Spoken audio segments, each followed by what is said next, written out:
창세기 16장 6절에서 14절 말씀,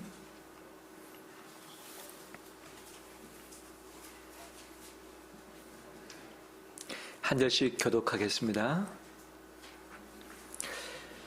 아브라함이 사라에게 이르되 당신의 여종은 당신의 수중에 있으니 당신의 눈에 좋을 대로 그에게 행하라 하매 사라가 하갈을 학대하였더니 하갈이 사라 앞에서 도망하였더라.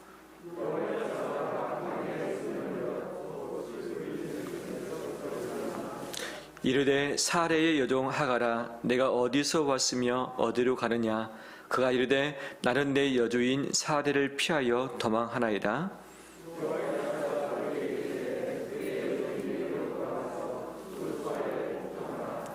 여호와의 사자가 또 그에게 이르되 내가 내 씨를 크게 번성하여 그 수가 많아 셀 수 없게 하리라.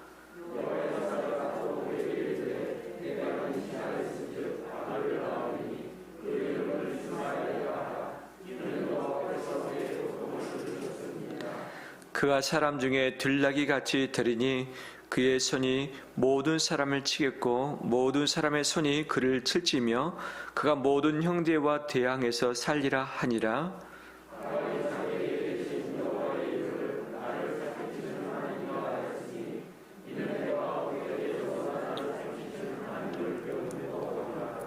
같이 읽겠습니다. 이러므로 그 셈을 브엘라 헤로이라 불렀으며 그것은 가데스와 베렛 사이에 있더라. 아멘. 주의 이름으로 축복합니다. 서로 가까이 있는 분들 인사 나눌까요? 한 주간 수고하셨습니다. 잘 오셨습니다.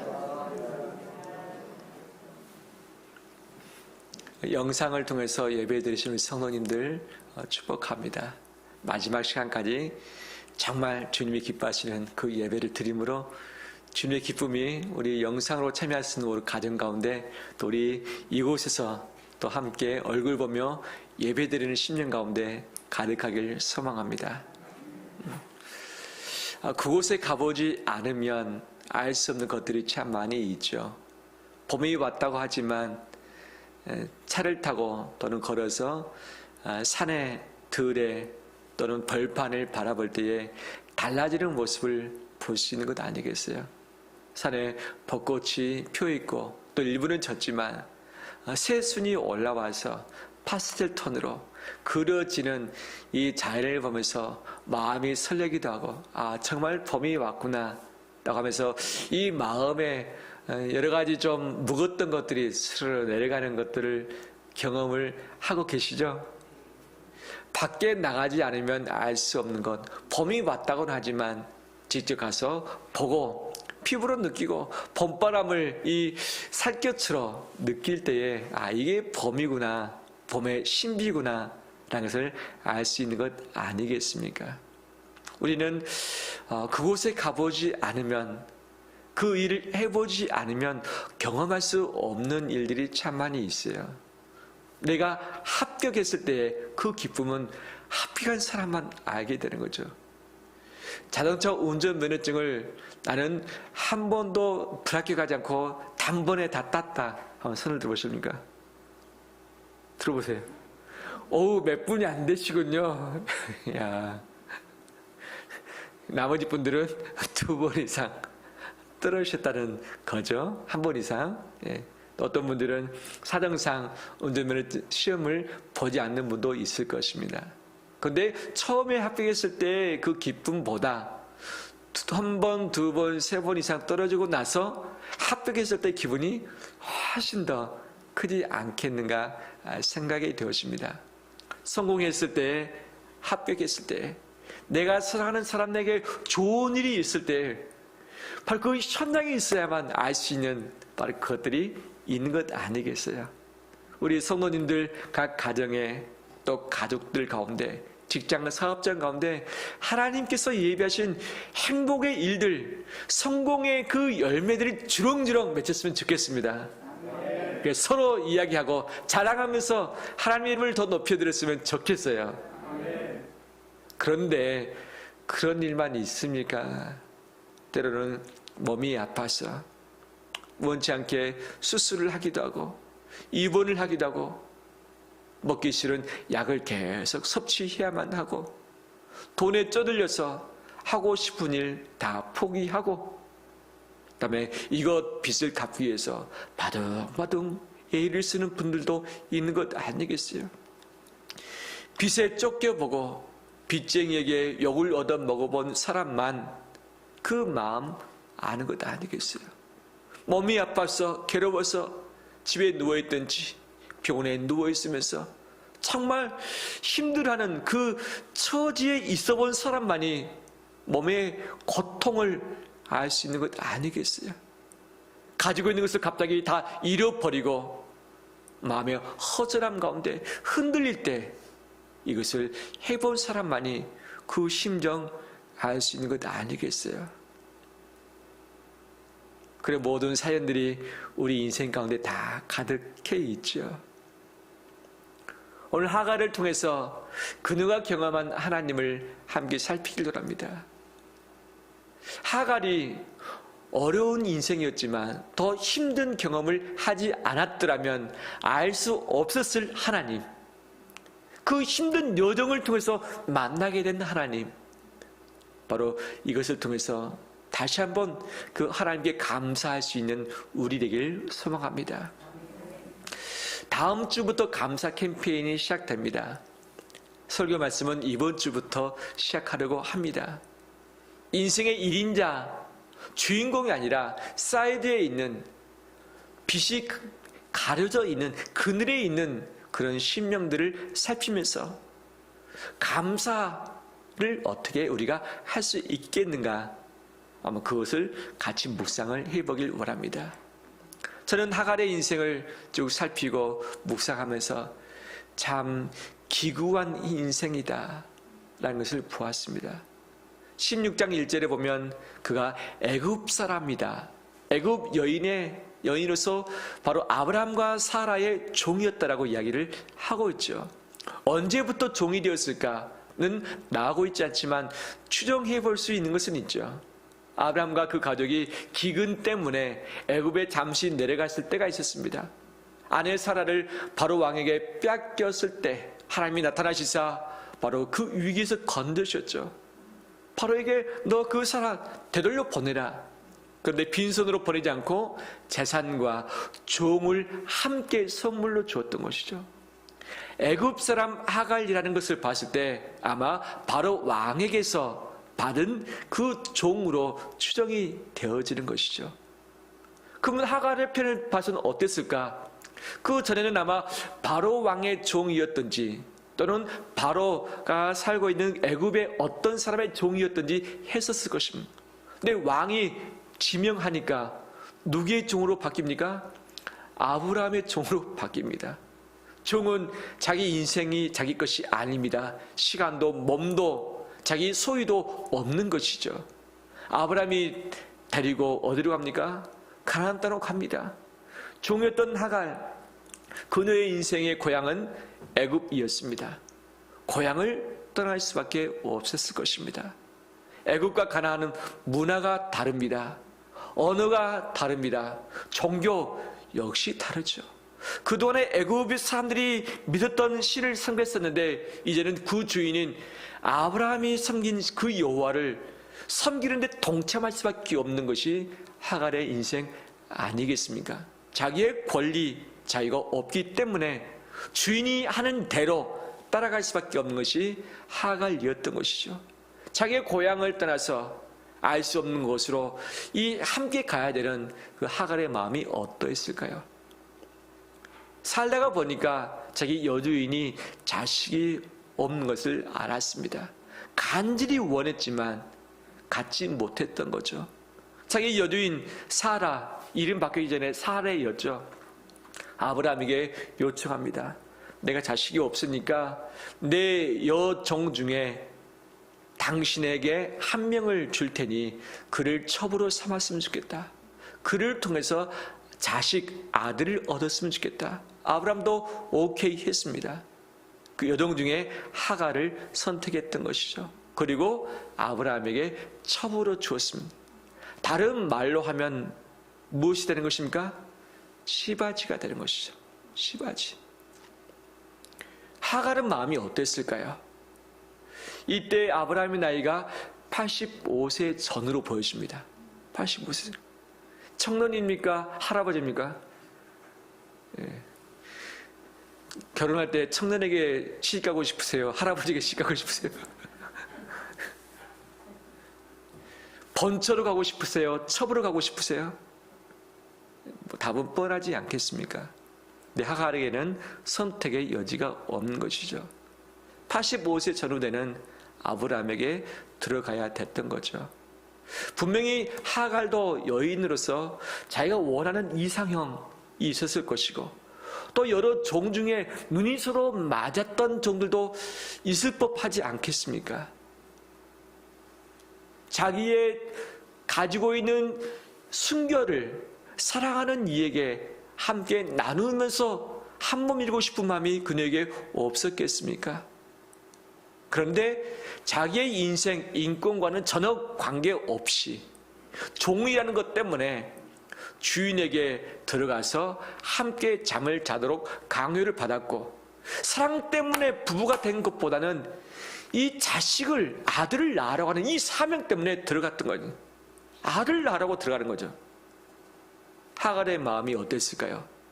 자기 자존심이 어땠을까요? 종이 되는 것도 자존심이 밑바닥에 있었을 터인데, 바로 자기의 원하는 대로 하지 않고 주인의 원하는 대로 자기 몸이 주인의 씨를 받아야 되는 처지로 전락을 하게 된 것이죠. 어떻게 보면 첩이 됐기 때문에 신분 상승이라고 볼 수도 있겠지만, 하나의 여성의 인생으로 본다면 참 기구한 인생이라 할 수 있는 것 아니겠어요? 첫날 밤을 아브라함과 지내면서 어떤 마음으로 지냈을까? 긍정도 있겠지만 분명히 부정적인 부분을 간과할 수 없겠지요. 그 하갈이 임신을 했습니다. 임신을 하고 났더니 인생이 바뀌기 시작했어요. 왜? 주인도 갖지 못했던 자식을 뱃속에 가졌거든요. 주인은 그때 거부였습니다. 상당한 거부였습니다. 집안의 종들, 군인들도 몇백 명씩 되는 상황이었죠. 근데 수많은 이 부하들, 그 다음에 군인들, 종들이 있었는데 그 중에 본인이 으뜸되는 것 아니겠어요? 신분 상승이 갑자기 있었고, 주인이 갖지 못한 그 생명을 뱃속의 씨앗으로 갖기 시작했을 때 그 마음에 텐션이 쫙 올라왔을 것입니다. 그렇죠? 자식을 낳으면 아브라함의 거대한 재산 다 누구 것이 됩니까? 자기 자식 것이 되는 것이죠. 아브라함과 사라가 가지고 갈 수 없죠. 그 엄청난 그 부귀를 자기 자식이 가질 수 있는 기회를 갖게 된 것이죠. 인생이 어떻게 됐습니까? 원치 않는 첩으로서 시바지로서의 이 삶이 시작됐지만 또 다른 인생이 확 펼쳐지고 있는 것이죠. 그래서 그녀 마음 안에 교만함이 들었죠. 왜? 이 생명이 자기의 권력, 힘이 된 것입니다. 이 힘을 가지고 자기 여주인 사라를 어떻게 합니까? 멸시했다고 성경에 4절에서 말씀을 하고 있는, 그 여주인을 멸시한지라. 참 종이 돼서 아무것도 아니었는데 힘을 갖다 보니까 바로 여주인까지도 멸시하게 되는 것이 우리 인생의 그 본 모습 아니겠는가 엿볼 수 있습니다. 그럼 반대로 처지를 바꿔서 사라는 어떠했을까? 여인으로서 남편의 사랑을 받는 것, 차마 가장 기본적인 욕구이죠. 자기 자식을 낳아서 길러보고 싶은 마음이 정말 간절한 것 아니겠습니까? 하나님께서도 이미 약속을 하신 내용이기도 하죠.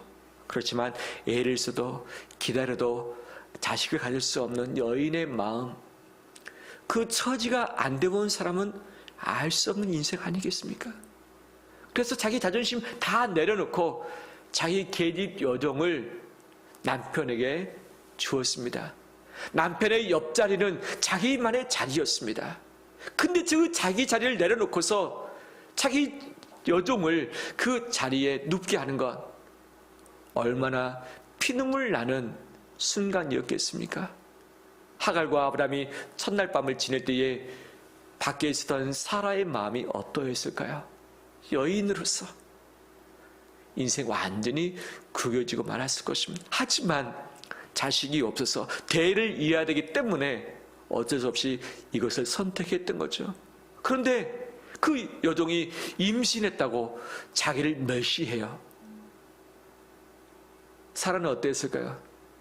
미치지 않고서는 견딜 수 없는 순간이 되어버렸을 것입니다. 미치지 않고서는 감당할 수 없을 정도가 됐겠죠. 자기 남편에게 말합니다. 어떻게 했으면 좋겠냐? 저 계진 여종이 당신의 씨를 가졌다고 나를 멸시하는데 내가 어떻게 했으면 좋겠느냐? 아브라함이 말합니다. 당신 수화했으니까 당신 마음대로 하세요. 사라가 그때 하갈을 학대하기 시작을 했었던 거죠. 멸시받았던 것, 하지만 이 남편의 본처로서 이 권한을 가지고 아직은 첩이지만 종이지만 하갈을 학대를 했던 것이죠. 하갈은 이 교만함이 올라와가지고 멸시했는데 다시 학대를 받다 보니까 오갈 데가 없는 거죠. 자기의 남편 아브라함이 그녀를 보호해 줬으면 버텨낼 수 있었을 텐데 아브라함이 그녀를 보호해 줍니까? 아니었습니다. 사라 당신 마음대로 하세요. 당신 손에 있습니다. 아브라함 나는 하갈을 손대지 않을 테니까 당신 알아서 하세요. 하갈을 보호하지 않겠다고 아브라함이 선언을 한 것이죠. 그럼 하갈은 누구의 보호를 받습니까? 남편도 아닌, 여주인도 아닌 그 어떤 누구에도 보호를 받지 못한 인생으로 전락을 하고 말았습니다. 그 상황에서 학대를 견딜 수 있겠는가? 하갈도 미쳐버리죠. 미치지 않고서는 살 수 없는 지경이 돼버린 것이죠. 이것이 바로 그 인생, 처참한 인생의 모습인 것이죠. 그래서 도망하고 말았습니다. 어떻게 보면 도망하지 않고서는 견딜 수 없었을 것입니다. 도망만이 최선의 선택일 수 있었을 것입니다. 그러면 하갈이 계획을 써서 도망했는가? 임신한 몸으로 종의 신분으로서 도망을 했는데 잡히면 어떻게 됩니까? 그때 정확히 당시에 법은 모르겠지만 통상적으로 종이 도망하다 걸리게 되면 다시 잡혀서 본 주인에게 끌려가든지 아니면 죽임을 당하는 그런 일들이 비일비재하지 않았었겠습니까? 바로 아무런 의지할 것 없는 맨손으로 집을 나왔는데 오갈 데가 어디 있습니까? 근데 이 여인이 어디로 가고 있었는가? 7절 말씀 보니까 여호와의 사자가 광야의 샘물 곁 곧 술길 샘 곁에서 그를 만났다.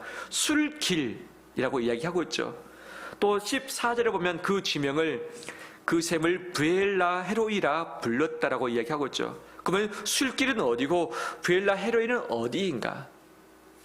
가나안 땅의 마지막은 브엘세바 땅입니다. 더 내려가면 광야입니다. 광야를 쫙 가로질러서 아래에 내려가면 애굽 땅입니다. 그러면 이 브엘라 헤로이는 이 가데스 바네아 가기 전 또 브엘세바 아래쪽에 있는 것이죠. 이미 술길이 애굽으로 가는 길목입니다. 자신이 예전에 아브라함과 함께 애굽에서 가나안 땅을 올라왔던 그 대상로 여기를 기억하고 있었기 때문에 그녀가 그 길로 걸어가고 있을 것이 추정되어지는 것이죠. 자기의 고향, 자기의 제국을 향해서 가는 것이죠. 가면 뾰족한 수가 있습니까? 자기 가족이 자기를 기다릴까요? 자기 인생이 새롭게 펼쳐질까요? 그런 보장도 없습니다. 이 광야길을 홀로 가다가 무슨 일을 당하는지 어떻게 할 수 있습니까? 먹을 것, 쉴 곳, 안전을 보장받을 곳이 어디입니까? 아무것도 보장받는 곳이 없는 상황이죠. 무작정 애굽 땅으로 가는 그 길목을 가고 있었을 하갈, 그 마음이 처지가 어떠했을까요? 이때 누가 나타납니까? 여호와의 사자가 하갈을 찾아왔습니다. 할렐루야. 종입니다. 시바지의 인생이 됐습니다. 그런데 이 종으로서 하지 말아야 할 여주인 멸시하는 것을 했죠. 교만이 그 안에 들었던 거죠. 어떻게 감히 그럴 수 있습니까? 학대를 받아서 도망 나왔습니다. 그의 인생 신분을 봤을 때, 그의 행동 처지를 봤을 때, 특별히 도망자로서 그의 삶을 봤을 때 그에게 국류를 주고 잘했다라고 칭찬할 수 있는 사람은 아무도 없지요. 그런데 바로 그때 여호와께서 사자를 보내시사 그녀를 만나 주셨습니다. 이것이 하나님의 은혜인 것이죠. 이 브엘라 헤로이에 도망갔던 몇몇의 사람들이 있습니다. 엘리야, 이세벨의 엄포를 듣고서 두려워서 브엘사바를 지나서 광야로 나갔습니다. 바로 애굽 땅으로 가는 길목이었던 것이죠. 다윗 어떻습니까? 그가 헤매이다가 남쪽에 있는 이 광야까지 도망온 적도 있는 것 아니었겠습니까? 하나님의 사람들이 여러 가지 이유 때문에 도망했던 곳이 바로 광야였던 것이죠. 광야에 홀로 되었을 때 하나님은 반드시 찾아와 주시사 만나 주셨습니다. 그 만나셨던 그 여호와의 사자가 하갈에게 질문을 합니다. 사레의 여종 하갈아, 너는 어디서부터 와서 어디로 가느냐? 질문하시는 것이죠. 하나님이 돕겠다가 찾아오셨으면 하갈아, 목이 마르느냐? 하갈아, 배가 고프느냐? 하갈아, 쉴 곳이 없느냐? 내가 준비해놨으니까 먹으라, 이곳에 와서 쉬어라 라고 하는 것이 하나님의 위로가 아니었을까요? 만나자마자 질문은 사레의 여종 하갈아, 너가 어디서부터 와서 어디로 가느냐? 라는 질문이었던 것이죠. 어떻게 보면 먹고 사는 그 상황 또는 안전한 곳을 필요로 하는 하갈에게 필요한 것은 정말 그것이 아니라 그의 인생의 질문에 대한 대답이었을는지도 모르죠. 도망자로서 내 인생 어떻게 될 것인가? 나는 누구인가? 도대체 나는 누구인가? 이제 어디로 가야 되는가? 어떻게 살아야 되는가? 이것이 가장 큰 그노의 복잡한 풀 수 없는 문제 아니었겠습니까? 아시던 하나님께서 질문하신 것이죠. 너는 누구다? 너는 사레의 여종이다. 너는 누구냐? 너의 신분, 너의 본질이 무엇이냐? 너는 사라의 여종이다라는 것을 먼저 명확하게 말씀을 하신 것이죠. 그 다음에 너가 있어야 될 곳이 어디냐? 어디로 가라고 말씀하십니까? 너 여주인 사레에게로 돌아가서 어떻게 하라? 그의 수하에 복종하라 명령하시죠. 복종하라. 하나님이 찾아오셨으면 위로도 해주시고 은혜도 주시고 하셔야 될 텐데 가서 다시 복종하라는 거예요. 학대받을 수밖에 없는 그 상황, 미칠 것 같은 그 형편 밑에 다시 들어가서 그 수하에 복종하라는 거예요. 복장 터질 일이죠. 그렇지만 하나님은 이 헤매이고 있는 하갈에게 그너 자신의 신분이 무엇인지 어디로 가야 되는지를 먼저 분명하게 지시를 해주셨습니다. 분명 고통의 장소였지만 그 헤매이고 있는 그 인생을 다시 종료시키는 하나님의 또 다른 은혜인 줄 믿습니다. 이것이 하나님이십니다. 우리 인생, 내가 도대체 누구이며 내가 어디로 가야 되는가? 내가 무엇을 해야 될 것인가? 이 인생 본질에 대한 질문이 해결되지 않으면 일하기도 쉽지 않고 먹고 살고 즐기는 것도 역시 쉽지 않은 것이죠. 내 자신이 누구인가? 나는 어디를 향해서 나가고 있는가? 이 본질의 문제가 해결돼야지만 우리는 힘을 낼 수 있고 어딘가를 향해서 부지런히 달릴 수 있게 되어지는 것이죠. 우리 자신은 누구입니까? 나는 어디를 향해서 달려가고 있습니까? 우리는 하나님의 백성인 줄 믿습니다. 우리는 하나님의 자녀입니다. 예수 그리스도의 제자입니다. 그 어떤 사람이 뭐라 할지라도 이 신분, 하나님이 부여하신 이 신분만큼은 절대 없어지지 않을 영원한 것임을 믿습니다. 이 존재를 알고서 그럼 나는 무엇을 향해서 나아갈 것인가? 여호와께 가까이함이 내게 복이라. 내 주를 가까이 하면서 찬송하는 것이 숨질 때까지 하길 원했던 그 고백이지 않겠습니까? 여호와께 더 가까이 가는 것이 우리 인생의 방향인 줄 믿습니다. 이 방향을 붙들 때에 우리는 안정을 찾을 수 있고 힘을 낼 수 있는 것이죠. 세상이 흔들립니다. 어둠 가운데 있습니다. 수많은 바람들이 불어닥치고 있습니다. 하지만 내 신분, 내 방향, 그 어떤 누구도 흔들 수 없고 뺏을 수 없습니다. 이것이 내 인생 살립니다. 할렐루야. 여호와의 사자는 너 여주인에게 가서 복종하라 말씀했습니다. 참 다시 그 고통의 현장 가운데 머물러라 하는 거죠. 도망하지 말고 다시 그곳에 가라는 거죠. 그 현장으로 들어가라는 것이죠. 하나님이 어떻게 보면 잔인한 분 아니겠습니까? 다 아시는데 잔인할 법도 하지만 하나님은 그 이야기만 하지 않고 덧붙여 이야기하신 것이 있었습니다. 그것이 무엇입니까? 10절 말씀입니다. 여호와의 사자가 또 그에게 이르되 내가 내 씨를 크게 어떻게 번성하여 그 수가 많아 셀 수 없게 하리라. 아멘. 아멘. 11절에 여호와의 사자가 또 그에게 이르되 내가 임신하였은즉 아들을 낳으리니 그 이름을 이스마엘이라 하라. 이는 여호와께서 내 무엇을 들으셨다? 고통을 들으셨습니다. 아멘. 복종하라 말씀하셨을 뿐만 아니라 하갈에게 있어서 가장 소중한 것 내가 책임져 주겠다고도 약속하셨습니다. 여종으로서 시바지의 인생으로서 무엇을 기대할 수 있겠습니까?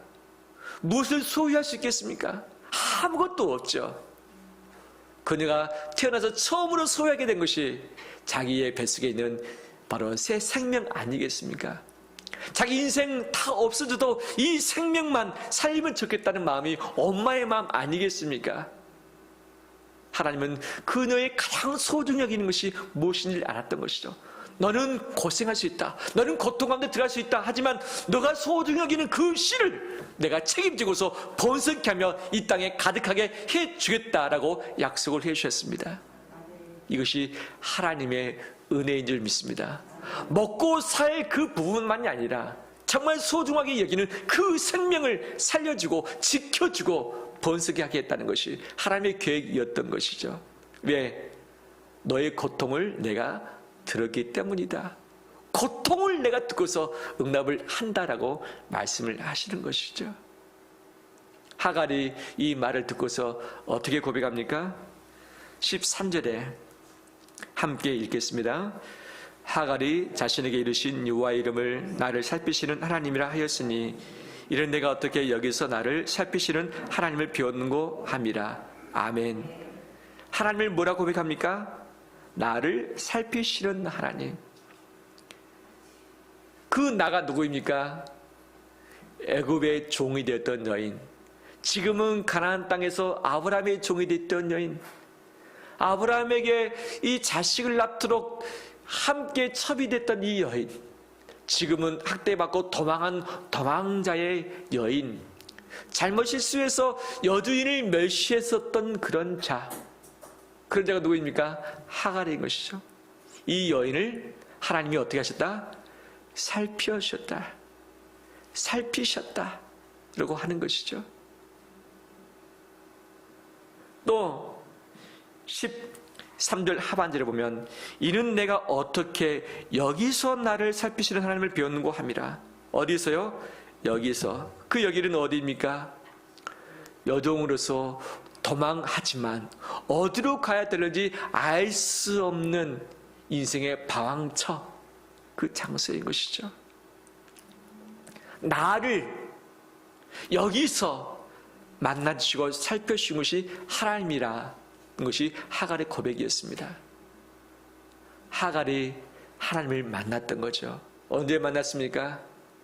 집에 있을 때, 애굽에 있었을 때, 임신했을 때가 아니라 모든 것을 다 내버리고 도망했을 바로 그때에 하나님은 하갈을 만나셨고 하갈은 그때 하나님을 만나게 되었습니다. 어디로 갈는지 알 수 없을 그 광야 한가운데서 하갈은 하나님을 만나게 되었던 것이죠. 그 하나님이 살피시는 하나님, 고통을 들으시는 하나님, 그 하나님을 경험했던 것 아니었겠습니까? 하갈이 나중에 이스마엘 자식을 놓고서 이스마엘이 14세 정도 되었을 때 이 이스마엘이 이삭을 희롱하다가 이제 쫓겨나죠. 또 쫓겨났습니다. 근데 아무런 것 없이 빈손으로 쫓겨나고 말았습니다. 14년, 15년 후에 이제 아들과 함께 광야에서 또 울고서 있습니다. 그때도 누가 찾아오십니까? 하나님이 찾아오시사 너 아들 내가 책임지겠다. 걱정하지 마라. 라고 또 그를 붙잡아 주신 것이죠. 하갈이 하나님을 만났던 장소는 어디였습니까? 첫 번째도 광야, 두 번째도 광야. 첫 번째도 그 임신한 그 자식을 잃어버릴 수 있는 상황, 두 번째도 낳았던 아들을 잃어버릴 수 있는 그 상황, 어디로 갈지 알 수 없을 방황하고 있을 바로 그때에 도망하거나 쫓겨나거나 하는 인생이었을 때 하나님을 진정 만나 뵙게 됐다는 것이죠. 달리 말한다면 그럴 인생이었을 때 하나님은 포기치 않고 찾아오시사 만나주시고 살펴주시고 약속해주시고 책임져주시는 분이라는 것을 우리는 보게 되어집니다. 할렐루야. 그 하나님이 정말 살피시는 귀한 하나님인 줄 믿습니다. 우리 인생 삶 가운데 어떤 요정 가운데 계십니까? 내가 머무르고 있는 현장이 지금 어디입니까? 내 때가 지금 언제입니까? 내 신분, 내 존재가 지금 어떤 상황입니까? 어떤 상황이랄지라도 하나님은 나를 살피시는 분이시며 함께 하시는 분임을 믿습니다. 내 인생을 책임져 주시고 내 앞길을 예비하시는 분임을 믿습니다. 그분이 계시기 때문에 우리는 감히 하나님을 찬송하며 예배하며 감사할 수 있게 됨을 믿습니다. 할렐루야.